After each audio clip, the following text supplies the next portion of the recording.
Ein Punkt, den ich euch noch erzählen wollte, den Einzelkorn so richtig für sich hat, ist die Unterfußdüngung.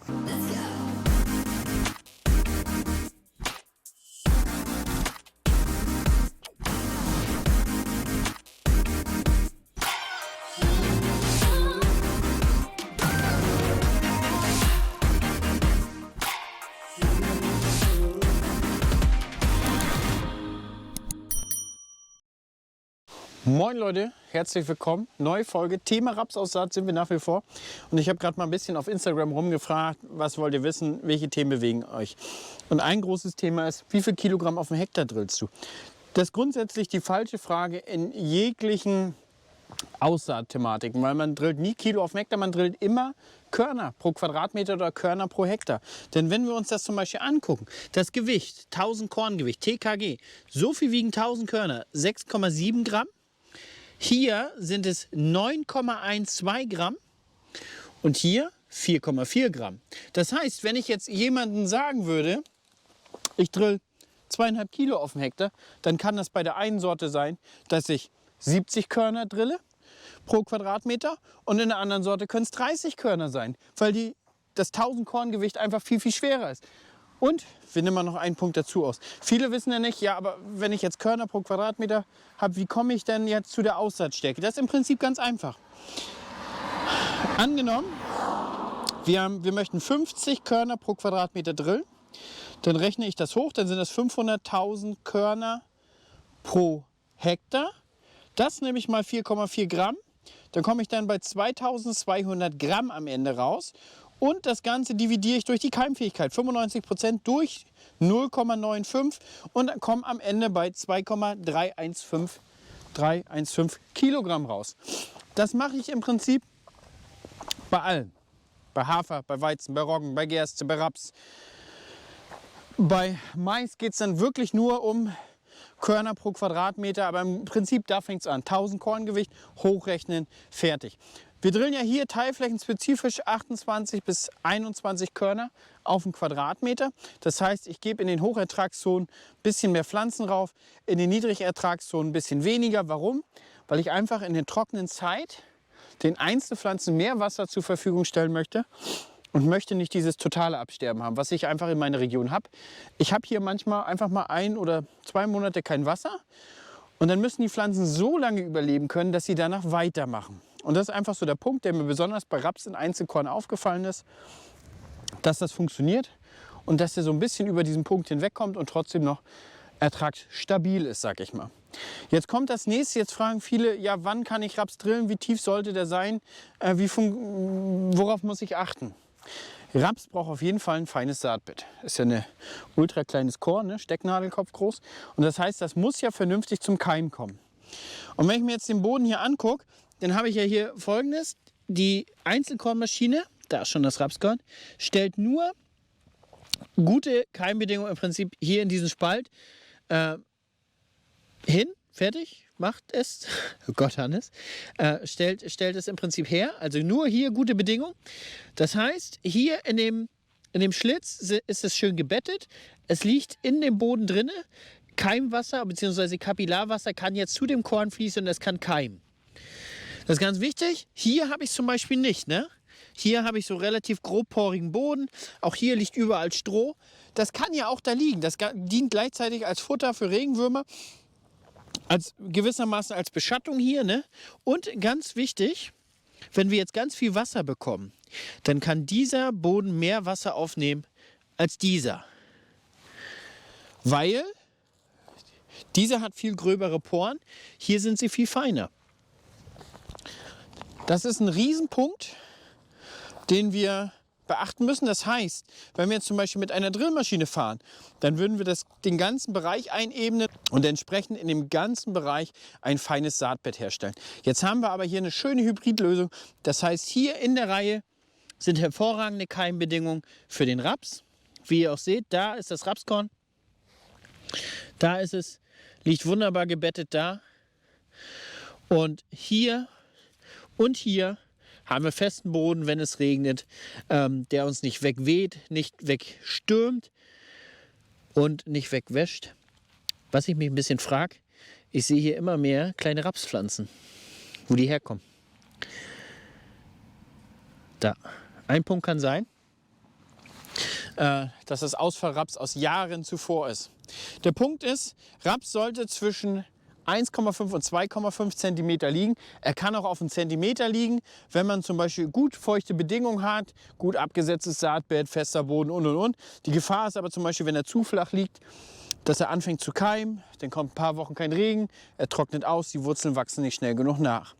Wenn er aber tiefer als 3, 3,5, 4 Zentimeter kommt, kann es sein, dass er in Keimruhe verfällt. Das heißt, der kommt ja gar nicht mehr hoch. Das sind so ein paar Punkte, die man im Rapsanbau beachten muss. So, wir haben hier heute die Pfähle vergessen. Wir müssen das halt heute hier mal ein bisschen mit den Sorten erstmal so abstecken und nächste Woche gibt es das Ganze dann richtig. So, jetzt haben wir hier das ganze Strip-Till-Verfahren gemacht. Was heißt das ganz genau? Das heißt, wir haben jetzt hier unterirdisch Gärreste abgelegt. Wir haben jetzt den Boden nicht bewegt. Wir haben hier vorgegrubbert gehabt, ja, keine Frage. Nicht gewollt, aber gemusst. Und haben jetzt hier ein Gülleband abgelegt. So, hier ist jetzt genau, hier unter ist jetzt ein Gülleband. Das heißt, wenn ich jetzt hier so ein bisschen umhergrabe, werde ich das finden. Ich weiß aber nicht, ob ich das hier finde, weil es sehr, sehr wenig Menge ist. Man müsste es eigentlich mit einem Spaten aufstechen, aber Hannes hat den Spaten vergessen. So, das heißt, wir platzieren genau hier rüber die Saat und die kann sich die Nährstoffe super erwachsen. Das ist ein Riesenvorteil, wenn wir jetzt natürlich auch hier haben wir einen Bereich, haben wir mal eine Fahrgasse nachgegrubbert. Sieht man schon direkt, ne? Wir verlieren hier schon Wasser. Der hält das Wasser noch bombig, ne? Seht ihr das? Klar, erwärmen wir diesen Boden schneller, aber wir werden natürlich hier mehr Wasser verlieren als der. Ja, weil wir hier nochmal nachgegrubbert haben. Gut, da hinten kommt jetzt die Einzelkorn. Da werden wir sicherlich noch nachfüllen müssen. Und dann fahre ich mit der nächsten Sorte weiter. Also Einzelkorn, alles in allem ein massiver Vorteil, gerade bei der Einzelpflanzenablage. Also wir haben wirklich Punkt für Punkt da eine Pflanze, wo sie sein soll. Das ist ein massiv krasser Vorteil beim Rapsanbau. Muss ich echt sagen, Leute, normalerweise ist Feldaufgang Raps, das ist das erste große Hindernis, das ist die erste komplizierte Challenge. Einzelkorn schafft schon mal richtig Punkte. Gut, ich fülle mal nach und dann sehen wir uns, glaube ich, mal gleich in der Kabine wieder. So, wir können uns jetzt einmal kurz angucken, wie wir die Sorte wechseln. Das heißt, wir schieben da dieses Blechlein rauf. Du entriegelst Ja. die Klappe, setzt die Rutsche rein Ja. und dann ziehst du einfach nur hier die Klappe und dann läuft das sehr ins Leer. Das ist der tiefste Punkt. Kannst du noch ein bisschen klopfen und dann ist die Reihe komplett leer. Ist schon einfach, oder? Jo. Soll ja auch schnell und einfach für den Kunden gehen, ne?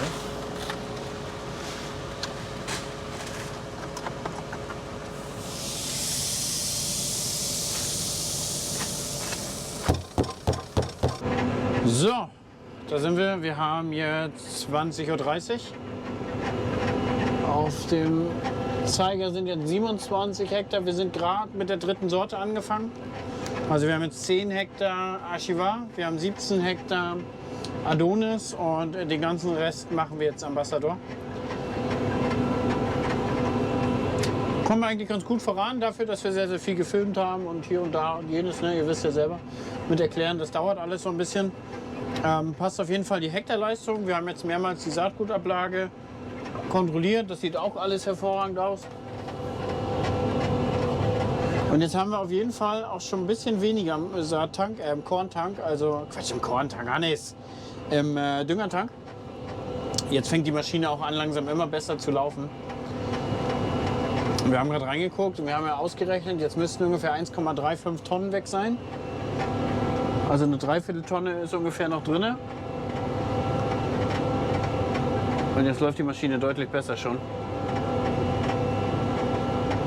Luftdruck habe ich heute gefragt. Ich glaube, haben sie gesagt, hinten 1 Bar. Also jetzt, falls ihr auf die Idee kommt, ja, lass mal hinten Luft ab. 1 Bar hatten sie jetzt hier drauf. Ich werde jetzt gleich noch einen Let's Drive drehen, obwohl ich gleich keinen GoPro-Akku mehr habe. Also Drohnenflug haben wir jetzt schon mal gemacht. Wir wollen noch einen in der Dunkelheit machen, glaube ich, dann sieht es nachher mega aus. Ich habe mich jetzt schon so ein bisschen mit Fendt One im Laufe des Tages hier eingefuchst. Also klar, Isobus kann man bedienen, auch wie man jetzt hier, keine Ahnung, irgendwas einstellt. Nein, man geht nicht über seinen Übersichtsmanager, über die Traktorfunktion und dann hat man hier alles. Nach wie vor habe ich keine Einführung über Fendt One bekommen. Hier zum Beispiel Section Control kann ich ja alles einstellen. Auch ob er überlappen soll, wie viel er überlappen soll, welches Überlappungsmanagement habe ich hier unten jetzt auch nochmal. Hier sehe ich ja die einzelnen Sektionen, die er sozusagen fährt. Aber ihr seht ja selber, also wir haben jetzt 6 Stunden 30 auf der Uhr. In diesem Ding sind es halt 28, Hektar. In Wirklichkeit sind es aber 27,6 Hektar, weil wir natürlich Section Control, wir haben ja Teilbreiten weggeschaltet und er rechnet hier halt nur mit kompletten Breitenflächen. Er sagt, wir wären in 4 Stunden fertig, wenn wir jetzt weiterfahren mit dem Tempo hier von 6 Hektar die Stunde. Oh, das ist aber sensibel, ne? Und was haben wir noch? Wir haben jetzt 75 Liter brauchen wir noch und 122 Liter haben wir schon verbraucht. Aber ich glaube, die 122 Liter sind mit Anfahrt. Aktuell haben wir hier Verbrauch 20 Liter in der Stunde. Rechnet euch das aus. Da sind wir bei 3, Liter, ne, die wir hier auf dem Hektar haben. Da haben wir das. Wir haben 6 Meter. Gibt es ja auch einen Liter pro Hektar, Liter pro Stunde.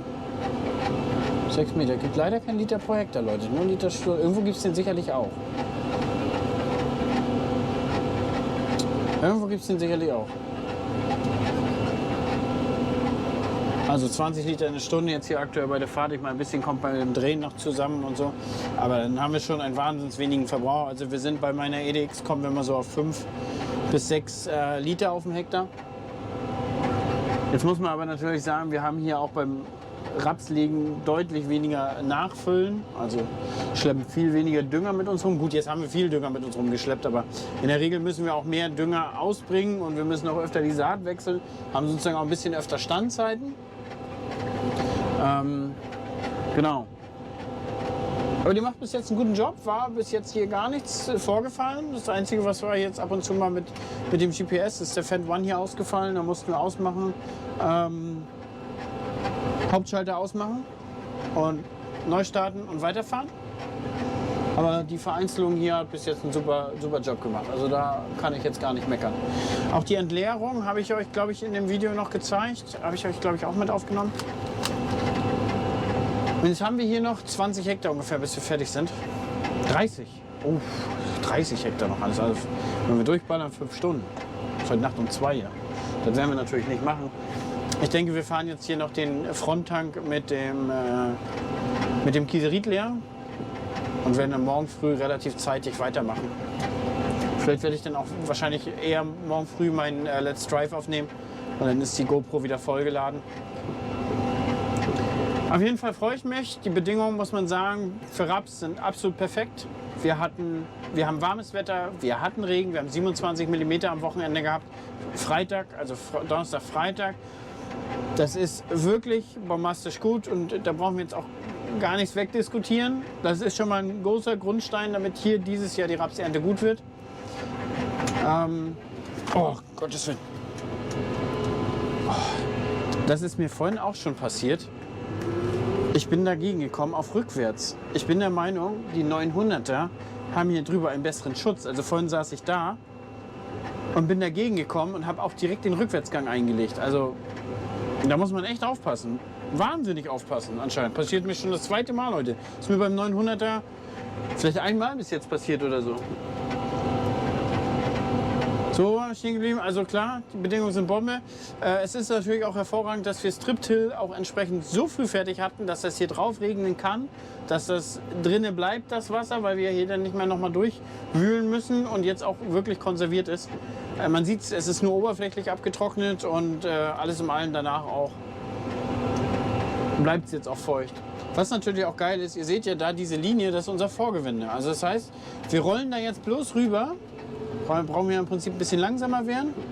Rollen da jetzt rüber und dann schaltet er direkt automatisch das Section Control. Seht ihr? Automatisch. Völlig von alleine. Wir drehen zurück. Wir können die Maschine vorher ein bisschen runterlassen. Jetzt gibt es ja hier eine Autopilot-Taste im Fendt.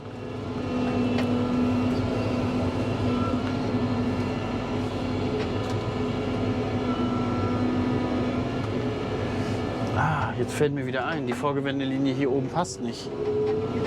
Ist egal. Wir haben ein Section Control. Deswegen ist die auch so weit rüber gefahren. Hab mich gerade schon gewundert. Aber hier oben passt die nicht. Da habe ich beim Strip eine extra Linie aufgenommen. Da muss ich nochmal neu aufnehmen, damit das vernünftig passt. Zumindest mit den Segmenten, Kontursegmenten, genau. Inzwischen nehme ich ja ein Vorgewende anhand der Kontursegmente auf. Früher habe ich es als eine Umrandung aufgenommen, aber jetzt brauchst du halt mal nur ein Segment tauschen und dann funktioniert das auch. Jetzt ist natürlich auch, ich habe hier Lichter vor mir, soweit es geht, eigentlich ausgemacht. Also den hier oben habe ich gelassen, weil der ganz okay ist. Aber man leuchtet natürlich einen Saattank an, ganz klar. Deswegen haben die Deswegen haben die Jungs LED-Scheinwerfer reingebaut. So, das ist vernünftiges Deutsch. LED-Scheinwerfer. Hier sehen wir auch relativ viel Ausfallgetreide. Hier war so viel Wildschaden.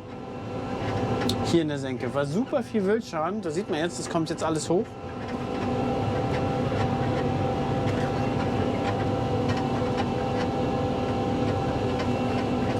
Aber auch nur hier den Streifen. Ich wollte eigentlich noch nichts gegen die Ungräser machen. Wir fahren hier, also ich fahre ganz normal Vorauflaufbehandlung dieses Jahr. Ich habe das letztes Jahr mich dagegen entschieden, weil wir halt relativ viel Stroh an der Oberfläche hatten und ja, man dadurch schon eine gehemmte Wirkung bekommt, weil die Organik halt im Prinzip auch Wirkstoff aufnimmt. Und deswegen habe ich gedacht, naja, dieses Jahr haben wir ja gegrubbert, dann können wir auch im Prinzip die Vorauflaufvariante nehmen, die im Raps auch wirklich gut funktioniert. Und ja, da muss man halt gucken, wie man hinterher mit seinen Getreideauflaufwellen umgeht. Bis jetzt sieht es im Groben noch ziemlich gut aus. Hier sieht es jetzt schon, also hier sieht man schon nach mehr aus. Vielleicht werde ich 1, 2 Nester jetzt schon wegspritzen, aber wirklich nur Nester und weiter gar nichts machen. Jo! Soweit erstmal. Wir fahren jetzt hier noch ein ganzes Ende, noch ein paar Stunden. Und dann werden wir uns sicherlich nachher oder morgen früh noch mal hören, wie es dann weitergeht. Bis später. Einen wunderschönen guten Morgen. Herzlich willkommen. Gleiche Folge. Wir sind gestern Abend bis 10:30 gefahren. Heute Morgen seit um 7 sind wir wieder in Gang. Hauptsächlich Alex. Ich war auf dem Hof. Ich habe mit der Ölmühle zu tun gehabt. Hab Merch abgeholt und. Und er dreht jetzt hier seinen letzten Bahn auf dem Vorgewende. Aber ein Punkt, den ich euch noch erzählen wollte, den Einzelkorn so richtig für sich hat, ist die Unterfußdüngung. Klar gibt es einige Drillmaschinen, die das auch können, aber nicht perfekt platziert unter der Reihe. Und das hat den Vorteil, ihr seht ja selber hier ist Stroh oben drauf, ne? Und dann, wenn man den Stroh noch häckseln würde, wäre noch mehr Stroh. Stroh hat ein weites Kohlenstoff-Stickstoff-Verhältnis von ungefähr 1:80 bis 1:100. Um Humus aufzubauen, braucht man ungefähr 1:10. Das heißt, Stroh muss Stickstoff aufnehmen oder die Organik muss Stickstoff aufnehmen, um das zu Humus umzubauen. Dieser Stickstoff steht aber den Pflanzen nicht mehr zur Verfügung. Das heißt, im Herbst und gerade bei trockenen Bedingungen und nicht günstigen Bedingungen, steht das Ganze in Konkurrenz zur Pflanze. Und jetzt haben wir die Möglichkeit, mit der Unterfußdüngung, das heißt direkt unter der Saat ein Düngeband anzulegen, welches hauptsächlich nur der Pflanze dient. Weil, na klar, anliegendes Stroh würde jetzt auch ein bisschen Stickstoff ziehen, aber es ist schon konzentriert direkt darunter. Das heißt, wir haben ja mit der Düngeverordnung nicht mehr die großen Mengen, aber wir können effizient platzieren. Das heißt, hätte ich jetzt nicht die Wahl des Strip-Tills hier gehabt, ich habe das hier Ganze quasi mit Gärresten gemacht, nicht mit dem mineralischen Teil, dann hätte ich das Ganze auch hier mitmachen können und hätte meine 60 Kilogramm Stickstoff ausreizen können, hätte die in ein Band drunter gepackt und hätte so auch eine gute Entwicklung. Das ist ein Punkt, warum die Bestände im Herbst sich nicht mehr gut entwickeln, weil vielerorts nicht mehr die Möglichkeit haben. Gut, wenn es jetzt ein rotes Gebiet ist, dann sieht das Ganze natürlich schon schwieriger aus, dann dürfen wir das Ganze nicht mehr. Aber auch da könnten wir ihn auch mit Schwefel und Magnesium noch mal zusätzlich unterstützen, sodass, wenn er wenigstens Stickstoff bekommt, dass er den auch effizient aufnehmen kann. Ansonsten Bombenteil, die Quernland, muss ich echt sagen. Echt, das ist ein mega Teil hier. Wir füllen jetzt noch mal den Rest nach. Wir sind jetzt gerade beim Ambassador. Dann werden wir Schneckenkorn heute noch streuen, also direkt nach der Saat. Die kommen bei uns, ja, heute wird es warm, aber die werden nachts kommen und die halten sich meistens hier so in dem hohen Gras auf, in dem feuchten Bedingungen. Und dann kommen die nachts rüber, fressen einen die Rapskörner weg, auch nur am Rand. Also wir behandeln nur den Randstreifen, reicht vollkommen aus. Schönen guten Morgen. So, also wir waren beim Thema Schnecken. Schnecken kommen bei uns, sofern sie ja nicht in der Fläche sind, aber hier sind sie ja nun untergegrubbert, weggegrubbert. Bei Direktsaat wäre es ein Thema, wenn sie nicht innerhalb der Fläche sind, kommen sie vom Rand. Diese Grasstreifen, die sind prädestiniert, dass die Schnecken da über Nacht reinkommen. So war es letztes Jahr bei mir. Und da soll man sich nicht wundern, die machen schon die ersten 10 Meter weg vom Rapssaatgut.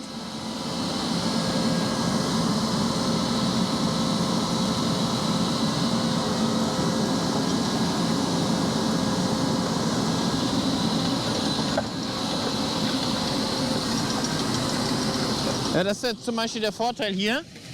Hier ist das durchgeschnitten, wie ihr seht. Hier durchgeschnitten, Raps reingelegt. Na klar, kann man hier Hairpinning haben bei sowas. Aber das würde eine Drillmaschine nie schaffen. Ja, und hier geht es dann richtig los, wo die Ablage richtig ist. Also man soll sich nicht wundern, dieser Grasstreifen, da kommen die nachts rein und machen einen die ersten 10 Meter nackig. Und deswegen ist es wichtig, da gehen wir hier rum und machen den Rand, streuen den mit Schneckenkorn ab. Und das ist auch eine effiziente Variante, weil wir müssen ja hier nicht großflächig irgendwie Pflanzenschutzmittel verteilen. Es ist ein Pflanzenschutzmittel, sondern es reicht, wenn wir hier den Rand machen, die äußersten 50 cm und haben da wirklich gute Erfahrungen und gute Bedingungen. Die Frage ist auch noch, was viele stellen würden, warum macht man das jetzt hier nicht im Getreide, das Verfahren? Ja gut, die ersten Verfahren können das inzwischen. Die Velestat ProSeed ist ja sozusagen die erste Entwicklung, die in der Richtung richtig krass nach vorne geht. Klar, Horsch hat schon mal was gemacht mit der Vereinzelung, aber das hat sich am Ende nicht durchgesetzt. Aber die ProSeed scheint da schon doch den Mehrwert zu bringen. Man kann auch damit Weizen vereinzeln. Man müsste ihn aber halt wenigstens auf 25 cm fahren. Das heißt, wir fahren noch einmal in der Mitte dazwischen, versetzt. Und wir sind natürlich limitiert mit den Tanks. Ne? Also klar, wenn wir da unsere 200 Kilo auf dem Hektar machen, sagen wir nur 100 Kilo auf dem Hektar, dann, wie viel mögen wir da mitkriegen? 600, 700 Liter mal 7, also 400, 500 Kilo ungefähr kriegen wir da mit, eine halbe Tonne.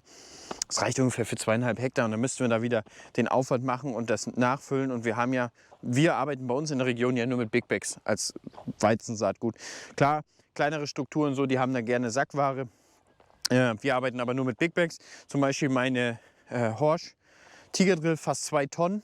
Ne? 2 Tonnen gingen mir hier, 500 Kilo. Und wir haben natürlich auch extrem viele Körner zu vereinzeln. Wir machen hier durchschnittlich 26 Körner auf dem Hektar. Und im Getreide sind wir ab 200 geht's los, bis hin nachher Spätsaat 400 Körner. Das heißt, überlegt euch mal, wenn wir da 10 km/h fahren, müssten wir 400 Körner pro Sekunde vereinzeln. Ne? Gut, wenn wir auf die halbe Distanz fahren, das heißt, wir fahren erst einmal mit 50 cm und dann würden wir noch einmal 50 cm versetzen. Dann wären es nur noch 200 pro Sekunde. Und wenn wir das auch noch mal aufsplitten können, vielleicht auf 12,5, dann wären es nur noch 100 pro Sekunde. Also von daher, da geht es schon massiv runter. Auf jeden Fall sind diese Vereinzelungsverfahren die Zukunft. Wenn nicht die Vereinzelung, die Saatgutablage ist aber das Entscheidende. Das heißt, dass wir hier rechts dieses Führungsrad haben, links das Führungsrad. Wir haben ein aufschlitzendes Instrument, ne? Und wir haben im Prinzip die Andruckrollen, die das wieder festdrücken. Und dass jede Reihe eine individuelle Höhensteuerung hat oder beziehungsweise eine individuelle Anpassung mit eigenen Druck, mit eigenem Parallelogramm, das ist im Prinzip der krasse Mehrwert. Das ist das, warum auch Einzelkorngeräte so gute Feldaufgänge erzeugen. Drillmaschinen haben wir doch, ja, wir haben zwar diese einzelnen Federn, aber Leute, das ist nicht bei Weitem das, was eine Einzelkorn kann. Also das ist eine Novak. Ne? Die hat auch an jedem Schar diese Aggregatur dran, dass sie im Prinzip jedes Einzelschar kann sich vernünftig anpassen. Also eine Novak hat ja auch eine extrem gute Ablagegenauigkeit. Aber ich sag mal, eine Horsch Pronto, die U-Drill oder sowas, das ist klar, für Standardverfahren ist das ganz geil. Aber je mehr wir in den Bereich kommen, Direktsaat, Mulchsaat, Striptillsaat, wo auch richtig Stroh oben drauf ist, desto mehr müssen wir nachher in diesen Bereich gehen. Eins will ich euch noch zeigen, so wie es ursprünglich eigentlich hätte aussehen sollen. Da fahren wir jetzt einmal kurz hin. So, wir sind jetzt hier 200, 300, naja, 500 Meter weiter. So hätte es eigentlich aussehen müssen. So, das heißt, ich bin jetzt hier, ich hatte noch 10 Kubik, glaube ich, übrig. Bin jetzt hier hingefahren und habe die gesagt, naja, fährst du hier rauf, machst noch mal 10 Kubik auf dem Hektar, weil hier kommt ja eh eine Zwischenfrucht her und dann bringst das hier noch aus. So hätte es eigentlich ausgesehen, ne? Also das heißt, wir haben die Stoppeln hier drauf. Hier ist natürlich schwerer Boden, deswegen sieht das Ganze klumpig aus. Aber diese Vereinzelung hätte ohne Probleme hier drin reinlegen können. Weil diese Klumpen zerdrückt die einfach, schlitzt sie auf und packt da die Saat rein. Aber letztendlich hätte es so ausgesehen, das heißt, wir haben einen Erosionsschutz. Hier die Stoppeln, die passen auf, dass Wind und Wasser den Boden nicht abtragen können. Wir haben hier mindestens bis zum Frühjahr, April Futter für die Regenwürmer. Das ist auch ganz wichtig. Und wir haben natürlich hier den Vorteil, Stroh ist oben drauf. Das heißt, es ist nicht in direkter Konkurrenz zur Pflanze, sondern vielleicht hier in diesen Stellen oberflächlich, aber direkt darunter nicht. Und somit steht mehr Dünger, mehr Stickstoff den Rapspflanzen zur Verfügung, den kleinen Rapspflanzen. Wir haben einfach die bessere Jugendentwicklung. Und das Stroh baut sich ja Stück für Stück durch die Regenwürmer ab. Die ziehen es da unten, die verdauen es. Und dann geht es richtig voran. Und muss man sagen, das haben wir letztes Jahr bei mir in den AKFs gesehen. Das haben wir in den Vlogs gesehen zum Rapsanbau. Diese Idee dahinter, das Stroh an der Oberfläche zu lassen, Striptil, Gerres unten drunter zu packen, da dann die Rapsaussaat raufzupacken, hat bombastisch funktioniert. Ne? Der Grundgedanke war ja eigentlich, ich wollte ja eigentlich gar keinen Raps anbauen, aber ich wollte unbedingt gucken, ob Striptil-Raps funktioniert. Und ja, funktioniert mega gut. Und deswegen habe ich letztendlich Raps angebaut. Aber könnt ihr mal sehen, wie es so ist, von der Idee bis zu dem, was draus wird. Also jetzt machen wir Rapsöl draus. Ja, manchmal muss man ein bisschen in Bewegung bleiben im Leben und dann kommen die coolen Ideen von ganz alleine. Jo, Leute, das sollte gewesen sein. Das wollte ich euch noch zeigen. In dieser Folge, in der nächsten, müssen wir gucken. Pflanzenschutz steht an, direkt Vorauflaufbehandlung. Raps, das steht jetzt an und gucken wir, wie wir weitermachen. Bis in der nächsten Folge. Vielen, vielen Dank fürs Zuschauen. Ich glaube, die ist heute ein bisschen länger geworden. Sorry dafür. Für die anderen, die es mögen, gerne geschehen. Vielen, vielen Dank fürs Zuschauen. Bis in der nächsten Folge. Ciao, ciao.